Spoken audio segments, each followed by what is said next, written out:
প্রশ্ন ৮১। আলেকজান্ডারের ভারত অভিযানকালে মগধের রাজা ছিলেন?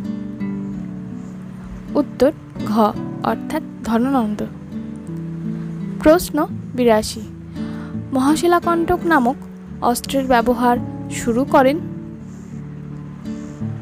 উত্তর ক অর্থাৎ অজাতশত্রু। প্রশ্ন ৮৩। অগ্নিকাণ্ডে ভস্মীভূত রাজধানী রাজগৃহ পুনরায় নির্মাণ করেন?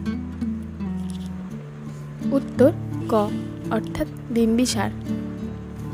প্রশ্ন ৮৪।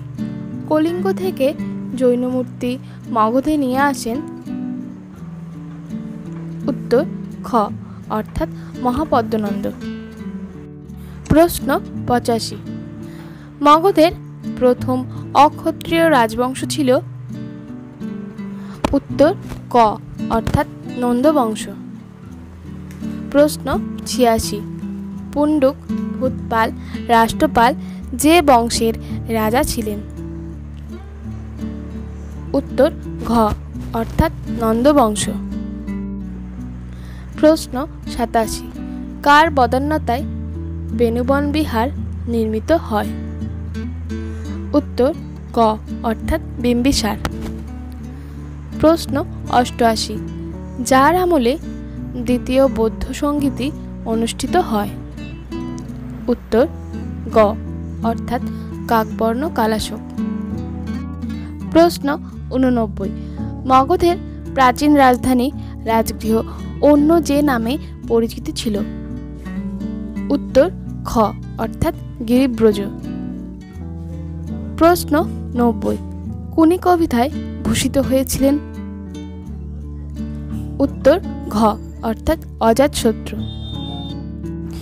প্রশ্ন ৯১। মগধের যে রাজার পৃষ্ঠপোষকতায় প্রথম বৌদ্ধ সংগীতি অনুষ্ঠিত হয়? উত্তর গ অর্থাৎ অজাতশত্রু। প্রশ্ন ৯২। ক্রমান্বয়ে সাজান? উত্তর ক অর্থাৎ ৪ ১ ৩ ২। প্রশ্ন ৯৩। যুদ্ধে যে মহাজনপদটির জয়ের অন্যতম কারণ ছিল সুশিক্ষিত হস্তি বাহিনী? উত্তর ঘ অর্থাৎ মগধ। প্রশ্ন ৯৪। বৌদ্ধ গ্রন্থ অনুসারে যিনি পিতাকে হত্যা করে সিংহাসন অর্জন করেন? উত্তর খ অর্থাৎ অজাতশত্রু। প্রশ্ন ৯৫। গ্রিক লেখকরা মগধে যে রাজাকে লম্পট কুচক্রী রূপে বর্ণনা করেছেন? উত্তর ঘ অর্থাৎ মহাপদ্মনন্দকে। প্রশ্ন ৯৬। শিশুনাগের সময় মগধের দ্বিতীয় রাজধানী ছিল? উত্তর খ অর্থাৎ বৈশালী। প্রশ্ন ৯৭। বিম্বিসারের আমলে অজাতশত্রু যেখানে শাসনকর্তা ছিলেন?